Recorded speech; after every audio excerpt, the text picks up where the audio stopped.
Let us discuss बेटा some questions. हमने अभी तक जो समझा था कि यूनिट सेल्स के अंदर जिस डायमेंशंस देखे थे और उससे रिलेटेड ए और आर में रिलेशन को समझा था, उस पर बेस्ड क्वेश्चंस को कुछ हम करते हैं। पहला क्वेश्चन जो हम कर रहे हैं, देखते हैं। बिना क्वेश्चन के किए बेटा कॉन्सेप्ट क्लियर नहीं होगा।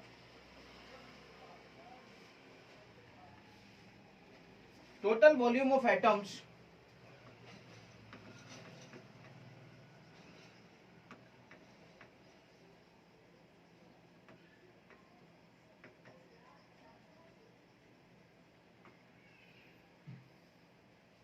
present in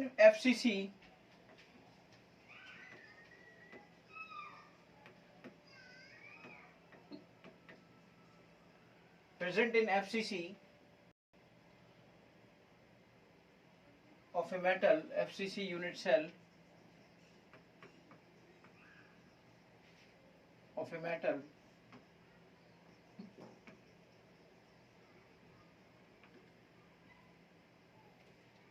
where R is the atomic radius. R is atomic radius. कितना आसान सा क्वेश्चन है, जरा समझिएगा। फर्स्ट ऑप्शन है 20/3 pi are cube. Second option है 24/3 pi are cube. Third option है 12/3 pi are cube. Fourth option है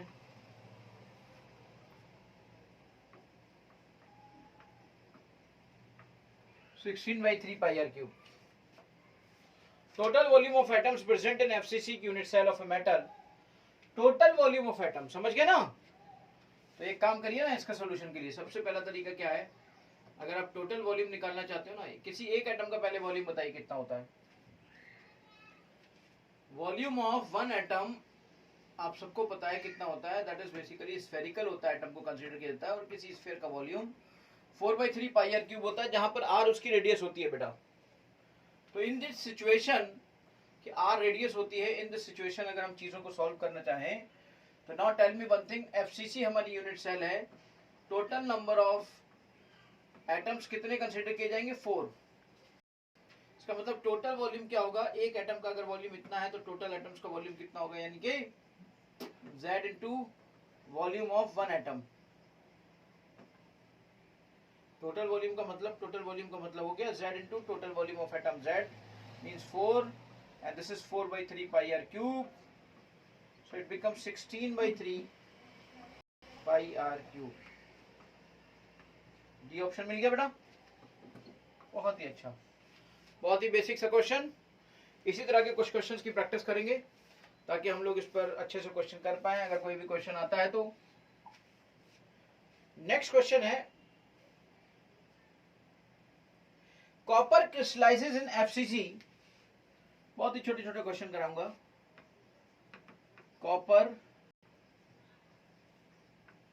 crystallises in FCC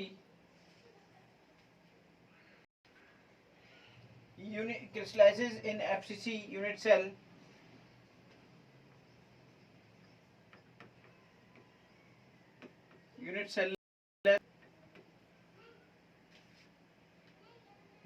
length of 361 picometer.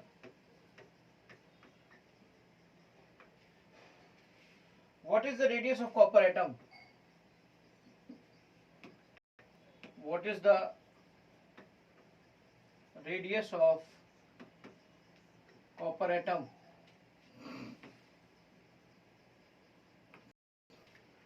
What is the radius of copper atom?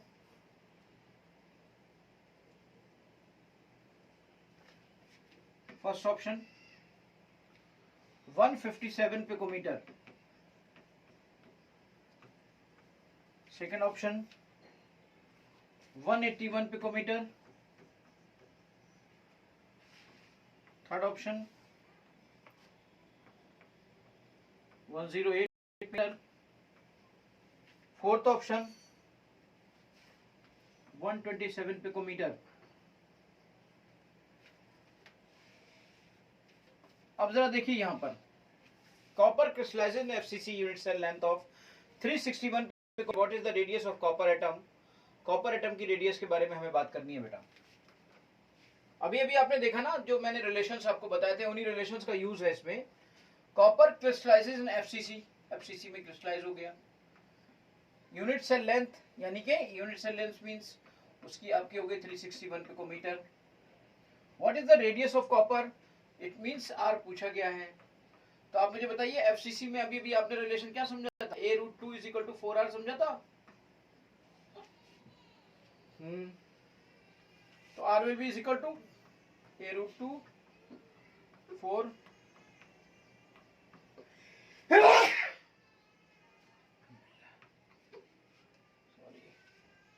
a by 2√2। a आपका हो गया 361 picometre. 2√2 यानी कि 2 into 1.414। इस तरीके से आपका ये आ जाएगा।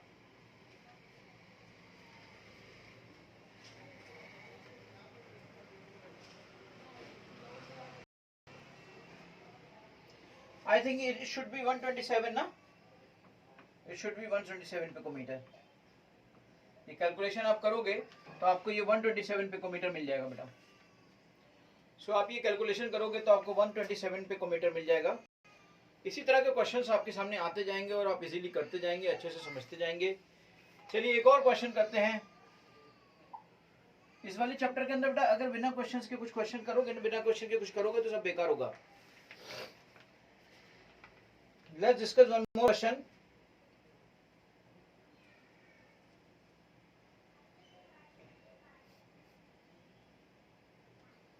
lithium form BC structure। lithium form BCC structure। the length of the sides of its unit cell is, the length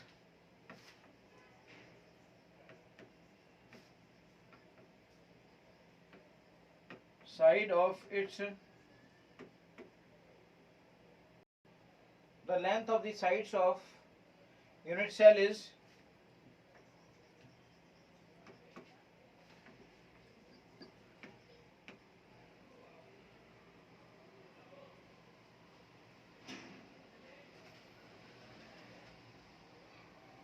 351 picometer। atomic radius of lithium will be, atomic radius of lithium, करिए जल्दी से।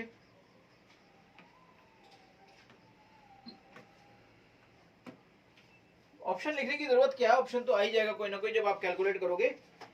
तो यहाँ पे main क्या है? Main है calculation, main है कैलकुलेशन। और कैलकुलेशन करोगे तो बेटा ऑप्शन तो अपने आप आ ही जाएगा। तो कहने का मतलब मेरा है कि आप कैलकुलेशन पे ध्यान दीजिए। अरे बीसीसी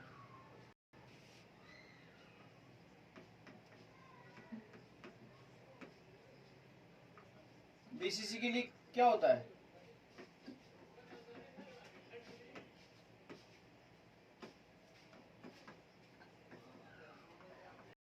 सॉल्व कर लीजिए बस। 351 1.732 इसकी वैल्यू होती है ना, 4 से डिवाइड कर दीजिए, देख लीजिए जितना आएगा, जितना आएगा वही आपका आंसर होगा। तो इसमें से कोई मैटर ही नहीं है।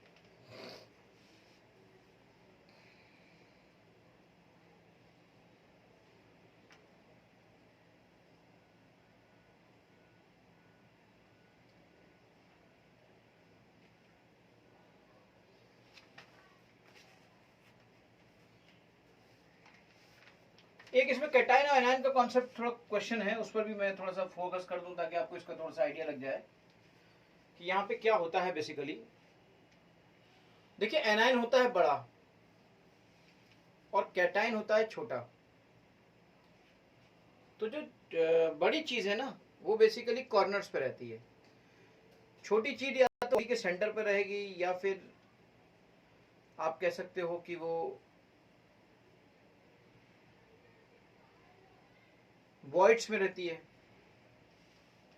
तो हम यहाँ पे जो ये चीज करते हैं ना, पहले तो इस बात को मैं आपको समझा दूं कि जैसे यहाँ पर ये जो ये सपोज करिए बॉडी डायगोनल है या कोई और सा डायगोनल है, और हमने यहाँ पे इस तरीके से ये किया और यहाँ पे इस तरीके से किया, तो ये जो हमने बीच में लिया, जैसे ये अगर हमारा कैटायन है तो ये R प्लस और ये R माइनस और ये R माइनस होता है, तो ये जो टोटल 4R बनता है ना, तो जो ये टोटल 4R बनता है, ये बेसिकली R माइनस और R प्लस और R प्लस और R प्लस करके होता है, R माइनस। तो ये एक तरीके से क्या हो गया, ये 2R plus plus R minus, ये 4R की कंडीशन होती है।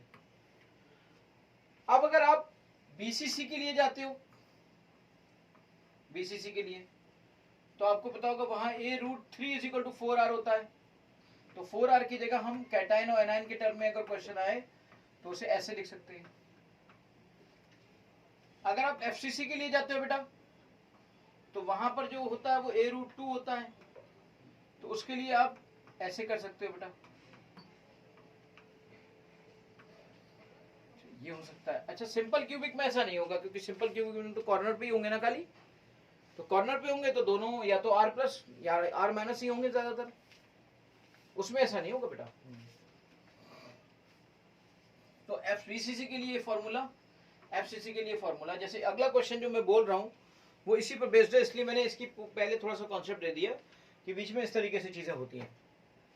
अगर ये फेस डायगोनल है तो ये A√2 के बराबर होगा। अगर ये बॉडी डायगोनल है, अगर ये बीच वाला बॉडी पे रखा है तो बॉडी डायगोनल होगा, अगर बीच वाला फेस पे रखा है तो फेस डायगोनल होगा। फेस डायगोनल होगा तो उसकी वैल्यू A√2 होगी, और बॉडी डायगोनल होगा तो उसकी वैल्यू A√3 होगी।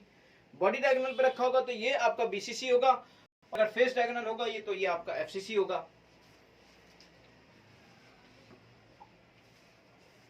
इस पर बेस्ड एक क्वेश्चन आया है, इसको थोड़ा मैं आपको बताने की कोशिश करता हूं। The edge length of FCC cell, question हम लोग आधे पे लिखते हैं।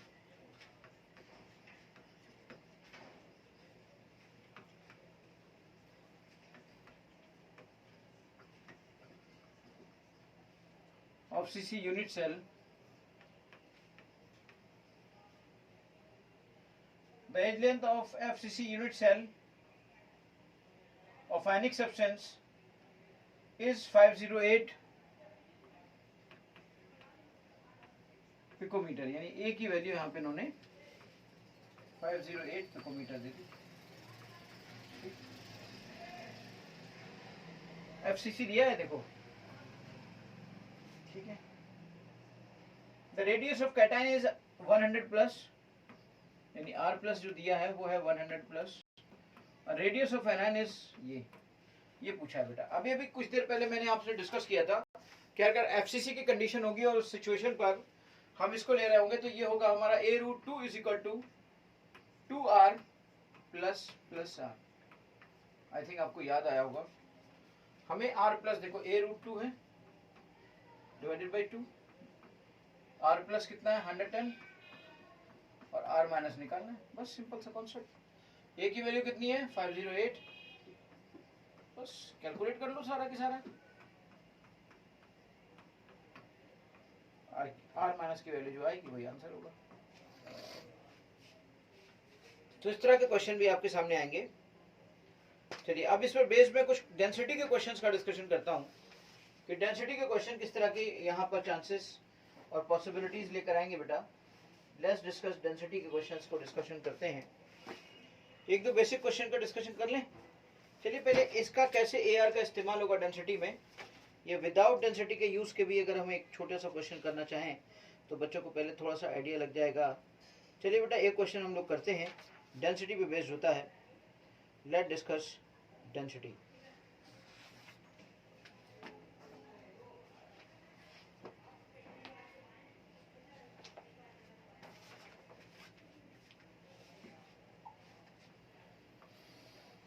एक क्वेश्चन है हमारे पास, if a density as a ratio of एक minute, the edge length of a cubic crystal of an element is found to be a picometer। Density का फॉर्मूला नहीं हमें निकालना था। चलो एक क्वेश्चन पहले छोटा करते हैं उसके बाद बड़ा करेंगे। Let's do one more question. The unit cell of a metallic element of atomic mass. The unit cell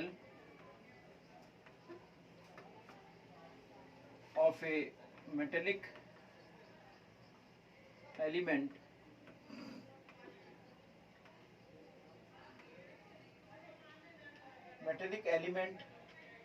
of atomic mass 108 of atomic mass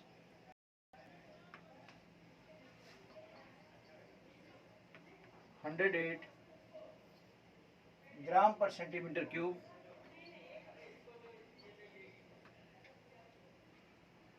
is a cube with edge of with edge of 409 picometer.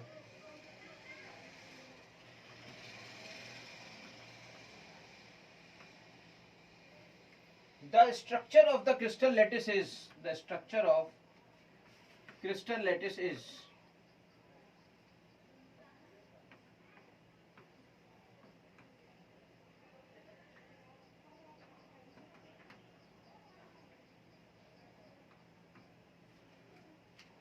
Number 1 A option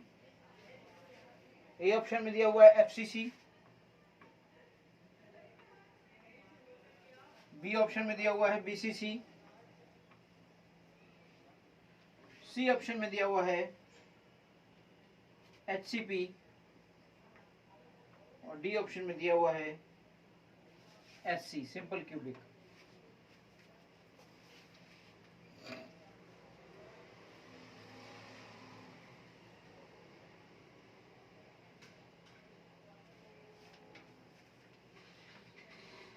यहाँ पे एक point छोड़ा है, यहाँ पे एक point लिखेगा and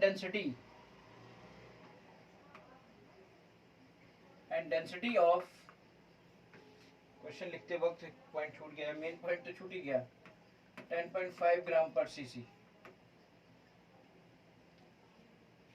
density दी गई है बेटा। यहाँ पर इसका मतलब हमें क्या क्या मिला यहाँ पे जो गिवन है जरा उसको लिख लें एक बार। तो गिवन में डेंसिटी गिवन है, डेंसिटी इज 10.5 ग्राम पर सेंटीमीटर क्यूब।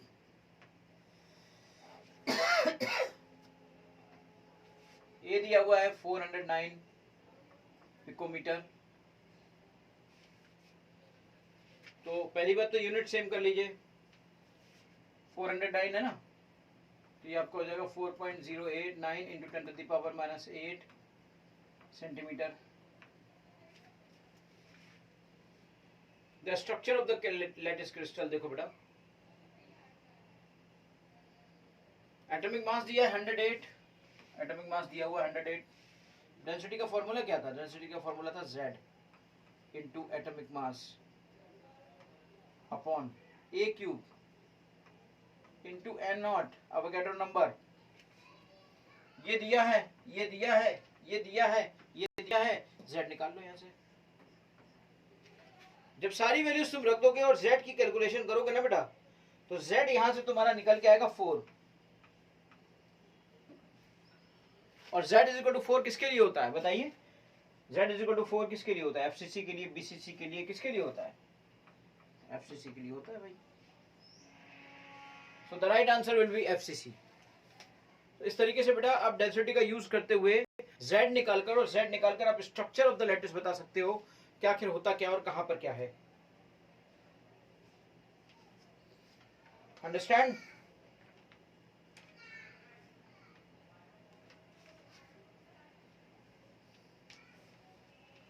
चलिए एक क्वेश्चन और करते हैं डेंसिटी पर। वन मोर क्वेश्चन, 2 क्वेश्चंस करने के बाद नेक्स्ट टॉपिक पे वर्कआउट शुरू करेंगे हम लोग। Percentage, packing fraction and packing efficiency next topic है। क्वेश्चन है नेक्स्ट,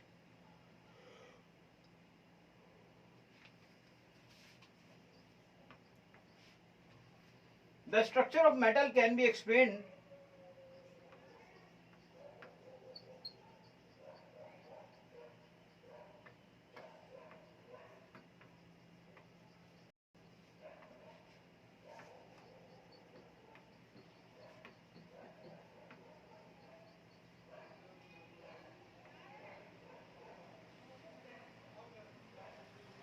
पाई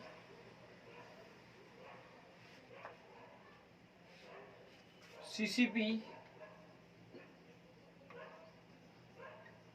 मान लीजिए लंबी चौड़ी डेफिनेशन है, कैलकुलेशन ना लिखकर मैं सीधे सीधे बोल रहा हूं। CCP का मतलब होता है FCC लेटेस्ट, बेटा याद रखिएगा।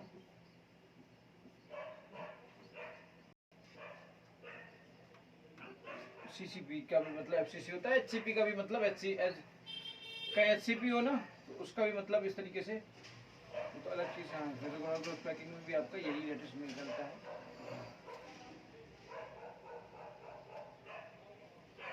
तो ये आपका हो गया CCP FCC latest. Also the effective radius of atom is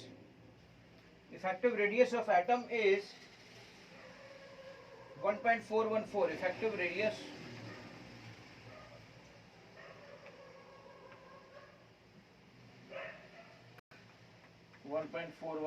angstrom.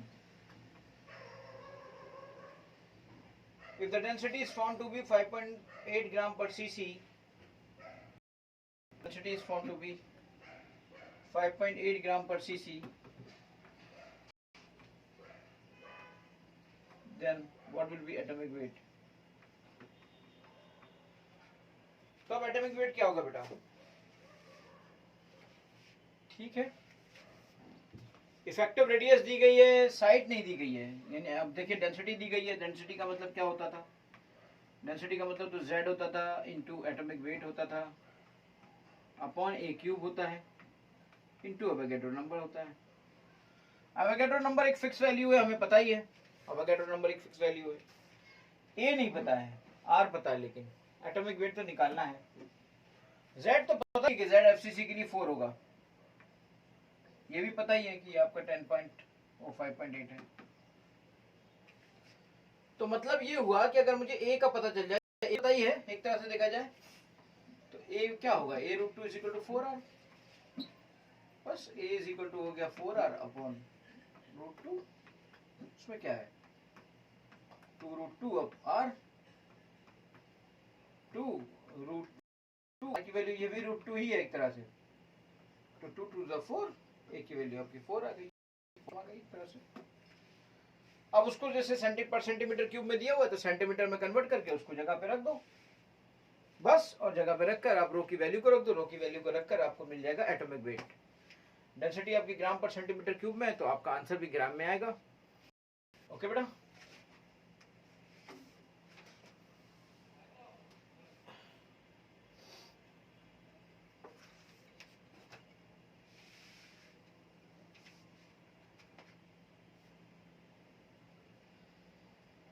Next question के लिए और हम आगे चल के डिस्कस करना चाह रहे हैं।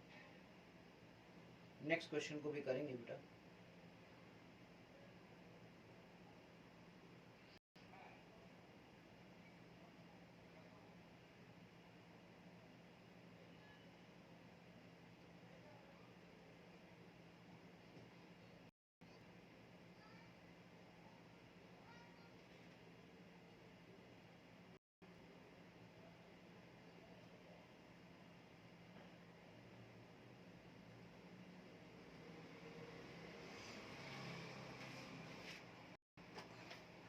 एक और अच्छा क्वेश्चन की प्रैक्टिस करने के बाद हम किसी नए टॉपिक की तरफ चलेंगे।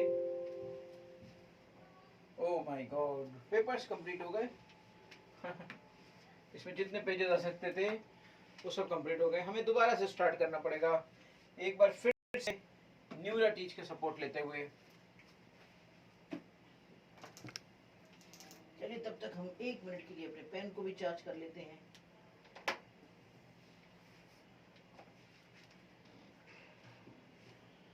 तो बेटा एक अगला क्वेश्चन लिखते हैं। अगला क्वेश्चन क्या होता है, let's see.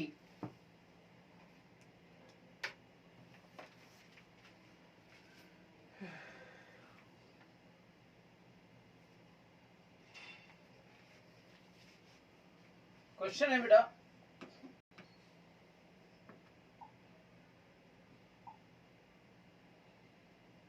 a metallic element exists as cubic lattice. A metallic element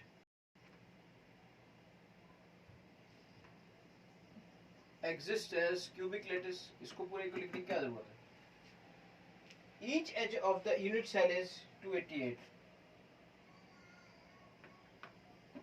Each edge of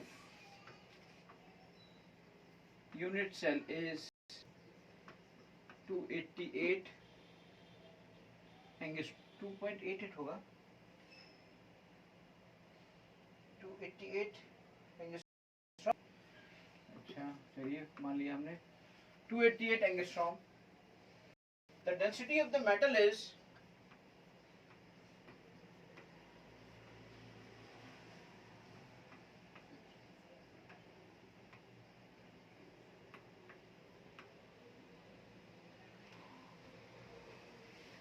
7.20 gram per centimeter cube. How many unit cell will be present?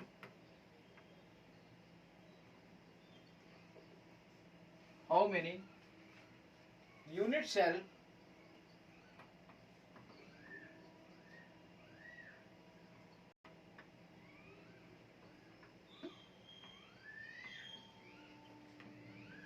will be present in 100 gram of the metal?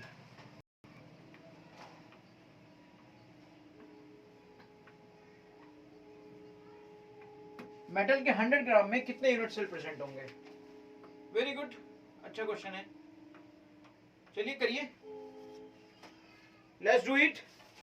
अच्छा good question, complete करिए इसे.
Solution के तौर पे अगर मैं देखूं यहां पर,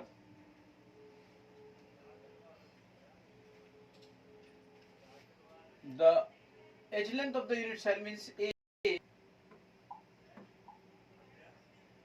will be is equal to 288 angstrom. 288 angstrom means 2.88 into 10 to the power minus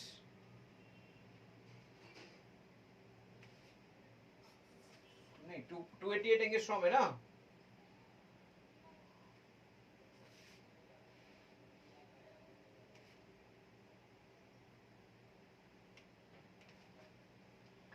-6 centimetre होगा भाई, क्योंकि 288 एंगस्ट्रॉम का मतलब तो यही हुआ.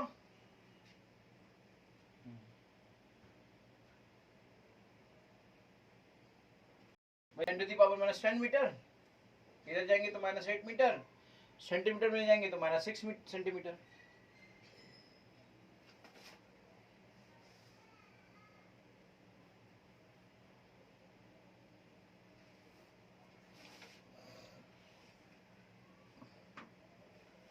मेरी उम्मीद से ये है कि ये शुड बी 2.88 एंगस्ट्रॉम होना चाहिए, तब जाके ये आपका मुझे लगता है ज्यादा वायबल होगा.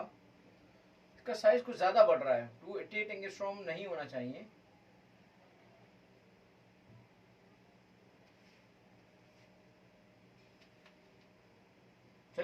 चलिए उसके हिसाब से हम लोग करते हैं, बाकी आगे जो भी चीजें होंगी वो देखा जाएगा. डेंसिटी की बात करते हैं. डेंसिटी अगर यहाँ पर देखी जाए तो डेंसिटी आपकी 7.20 या 7.2 ग्राम इस तरीके से होगी. 7.2 ग्राम पर सेंटीमीटर क्यूब, ये आपका डेंसिटी का वो है. एंड ए की वैल्यू यहां से ये निकल कर आई, डेंसिटी आपकी ये है, how many cells are there. Okay, तो एक काम करिए ना, टोटल यहां से एक वॉल्यूम निकाल लीजिए पहले तो आप, V is equal to Q. तो पहले तो आप वॉल्यूम निकाल लीजिए, तो एक एटम का वॉल्यूम निकाल लीजिए पहले। You will get volume of the single atom, that will be is equal to 2.88 into 10 to the power minus 6, और इस तरीके से क्यूब कर दीजिए, ये आपका वॉल्यूम सिंगल एटम का आ जाएगा। ठीक, अब इसके बाद ये देखिए कि ओवरऑल 100 ग्राम के मेटल का वॉल्यूम कितना होगा। तो हम सब जानते हैं कि रो इज इक्वल टू होता है mass upon volume. So volume is equal to क्या होगा, वॉल्यूम इज इक्वल टू होगा आपका मास अपॉन डेंसिटी। अगर मास अपॉन डेंसिटी आ जाता है ये, तो आप यहाँ पर आपका मास है 100 ग्राम और यहाँ डेंसिटी कितनी है, डेंसिटी है 7.20 ग्राम पर सीसी। तो अगर डेंसिटी आपकी इतनी है तो इस तरीके से आपका टोटल वॉल्यूम इतना आ जाएगा बेटा। तो नंबर ऑफ यूनिट सेल का कॉन्सेप्ट ये है,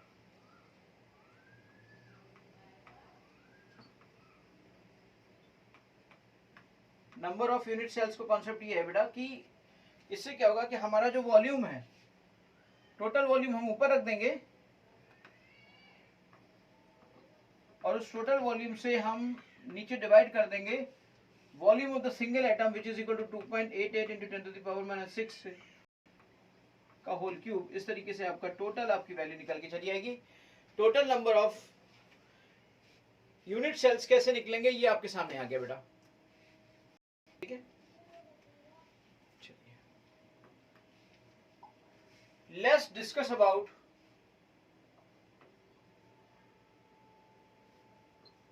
पैकिंग फ्रैक्शन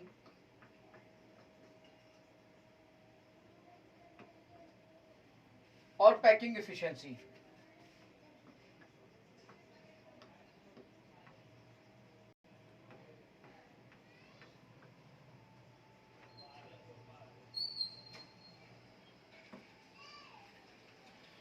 पैकिंग फ्रैक्शन और पैकिंग एफिशिएंसी का कॉन्सेप्ट यहां पर बहुत अच्छे से आएगा। Let's discuss about this packing fraction और पैकिंग एफिशिएंसी। देखते हैं क्या होता है ये।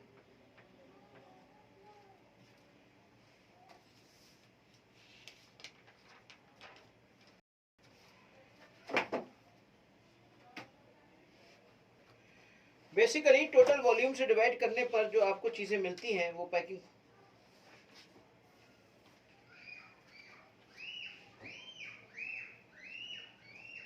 फ्रैक्शन को आप ऐसे लिख सकते हो,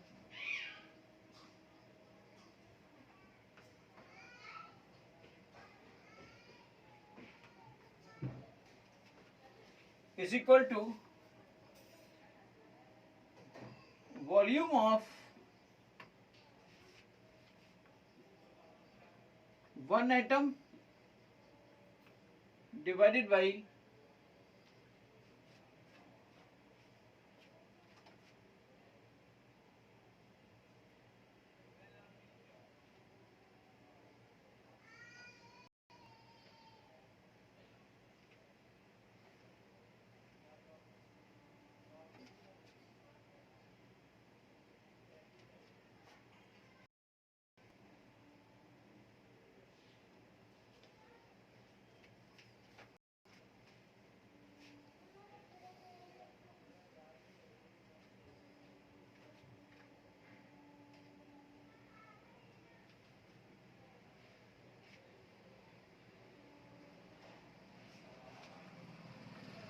into Z divided by volume of unit cell. क्या मतलब हुआ? मैं सोच रहा था कि ये जो है क्या और इनोवेशन किया जा सकता है। एक एटम का वॉल्यूम कितना होता है 4/3 pi are cube into z divided by cubic unit से बात हो रही है। ये निकल के आएगा बेटा जो volume occupied by the spheres z into 4/3 pi r cube and this is basically a cube, understand? तो यहाँ पर आप अलग अलग चीजों के लिए अलग अलग निकालते हो। इसी को बेटा पैकिंग एफिशिएंसी कहते हैं। और अगर इसको परसेंटेज में ले जाओ, 100 से मल्टीप्लाई कर दो तो परसेंटेज एफिशिएंसी या परसेंटेज पैकिंग एफिशिएंसी कहलाता है। ये परसेंटेज पैकिंग एफिशिएंसी कहलाता है।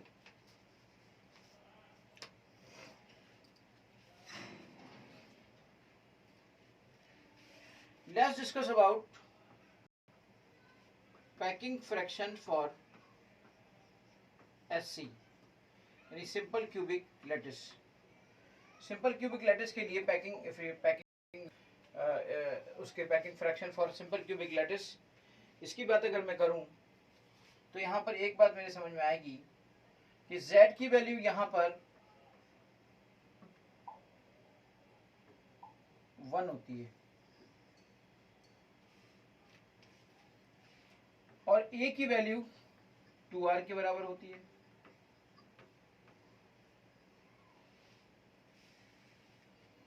ठीक है, तो यहां पर अगर तुम्हें पैकिंग फ्रैक्शन निकालना होगा तो तुम क्या करोगे, 4/3 पाई आर क्यूब करोगे, 1 रखोगे, A की वैल्यू 2R यानी कि आर क्यूब रखोगे। इस तरीके से तुम्हारा ये आर क्यूब से आर क्यूब कट हो जाएगा और 4 2 8 होगा और 3 2 6 होगा, यानी it will be pi upon 6। तो ये जो पैकिंग फ्रैक्शन आएगा it will be pi upon 6।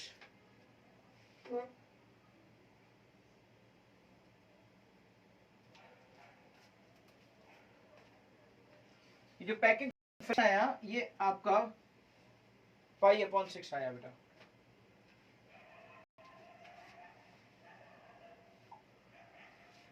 इससे ये निकल के आएगा कि percentage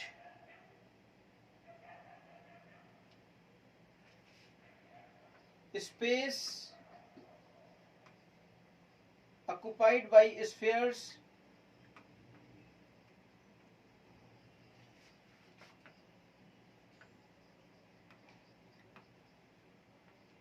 is equal to packing fraction into 100। अब आप समझिए ना, अगर हमें पैकिंग फ्रैक्शन मिल जाए तो हम उसकी मदद से ये निकाल सकते हैं कितना स्पेस स्फीयर्स के जरिए ऑक्युपाई किया गया है। पैकिंग फ्रैक्शन था π/6 इंटू 100, इसकी वैल्यू तकरीबन आती है 52.8%। इसका मतलब सिंपल क्यूबिक के अंदर स्फीयर्स ने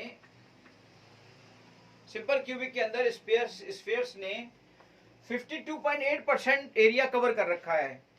अगर सिंपल क्यूबिक में आप उसको अरेंज करें तो उसमें 52.8% ही ऑक्युपाइड एरिया होगा और बाकी की पूरा एरिया आपका खाली एरिया होगा।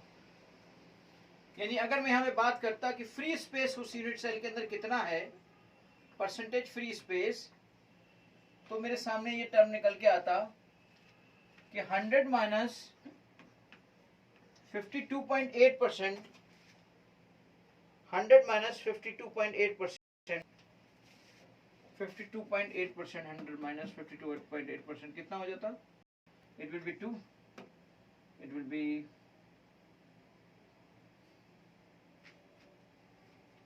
7 and it will be 4।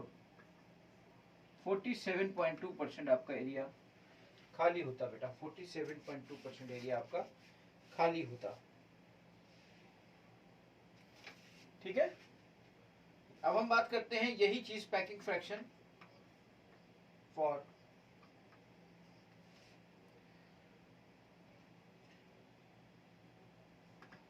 BCC।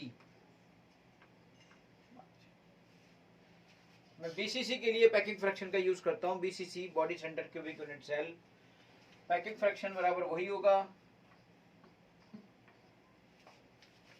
Z into 4/3 pi are cube, ये आपका पूरा वॉल्यूम हो गया और ये डिवाइडेड बाई A क्यूब। यहाँ पर रिलेशन A और R का वही होगा A√2 A√3 is equal to 4R, और उसी रिलेशन को आप यहाँ पे रख दोगे, R की जगह पर रख दो या A की जगह पर रख दो, जिस जगह पे चाहो रख दो, ओवरऑल कैंसिल होना चाहिए। r की स्पेस पे आपने a√3/4 रख दिया और इस तरीके से सब कैलकुलेशन करने के बाद आपकी ये वैल्यू जो आएगी, जो परसेंट ऑक्युपाइड स्पेस आएगा,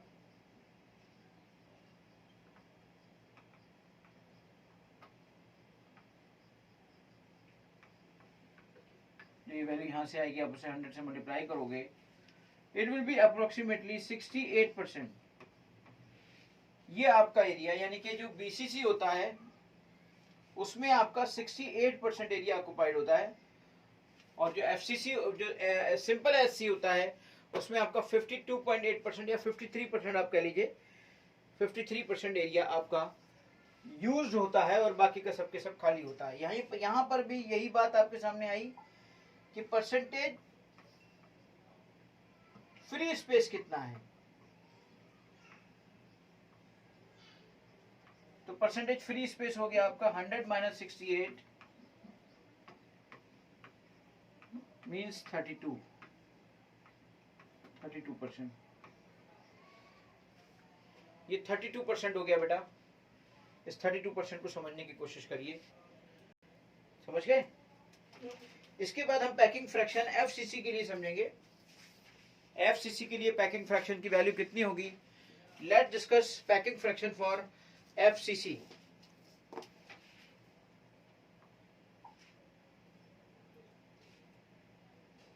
पैकिंग फ्रैक्शन फॉर एफसीसी।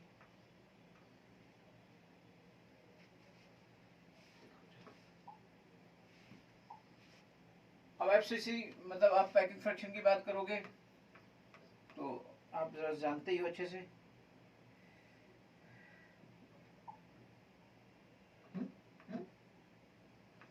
होगा क्या? z × 4/3 πr³। अच्छा, इस वाले में आपने z की वैल्यू को बता दिया था, z की वैल्यू क्या रखी थी? यहाँ z की वैल्यू आपने 2 रखी थी, ये आपने बताया था? नहीं बताया था ना। तो z की वैल्यू 2 रख देंगे, a की वैल्यू को उससे कनेक्ट कर लेंगे, इस तरीके से ये रिलेशन आ जाएगा। एफसीसी के लिए यहाँ पर z की वैल्यू क्या रखेंगे? यहाँ पे 4 रख देंगे, r और उसमें एक रिलेशन निकल आएगा। r और उसमें रिलेशन एफसीसी के लिए क्या होता है? एफसीसी के लिए होता है a√2 = 4r। तो आप जो भी चाहे कर लें, मतलब लाइक इसकी जगह वो या उसकी जगह वो, इस तरीके से करके आप परसेंट पैकिंग फ्रैक्शन निकालोगे। इस पैकिंग फ्रैक्शन को जब आप 100 से मल्टीप्लाई कर दोगे तो ये आपकी पैकिंग एफिशिएंसी बन जाएगी। ये आपकी पैकिंग एफिशिएंसी बन जाएगी, परसेंटेज पैकिंग एफिशिएंसी बन जाएगी, और इसी को हम कहेंगे परसेंटेज यूज्ड एरिया या यूज्ड स्पेस। ये हमारी यूज्ड स्पेस है फॉर रीअरेंजमेंट। और यहाँ पर हम जब इन सारी कैलकुलेशंस को कर लेते हैं तो ये वैल्यू जो यहाँ पे निकल के आती है वो बेसिकली 74% के करीब आती है। सबसे अच्छा इसका मतलब एफसीसी में है। 74% एरिया आपका लगभग यूज्ड होता है। तो अगर मैं बात करता यहाँ पे फ्री स्पेस की, तो परसेंटेज फ्री स्पेस की बात की जाए तो परसेंटेज फ्री स्पेस यहाँ पे तकरीबन आपका हो गया 26% एफसीसी में आपका परसेंटेज फ्री स्पेस होता है, और बाकी का स्पेस आपका कवर्ड स्पेस होता है। बेटा, इस तरीके से हमने समझा कि पैकिंग फ्रैक्शन क्या होता है और पैकिंग एफिशिएंसी क्या होती है। अब सवाल आ गया है पैकिंग का। तो लेट्स अंडरस्टैंड कि ये पैकिंग क्या होती है। अभी तक तो हमने सब कुछ समझा, लेकिन चलिए अब हम समझते हैं ये पैकिंग क्या होती है। What do you understand, what do you mean by packing? Packing कितनी तरह होती है? 1D पैकिंग होती है, 2D पैकिंग होती है, 3D पैकिंग होती है, और पैकिंग में फिर किस तरीके से वॉइड्स जनरेट होते हैं, उन वॉइड्स का क्या रेशियोज होते हैं, उनके नंबर्स किस तरीके से कैलकुलेट होते हैं। Let's understand these all things after some time.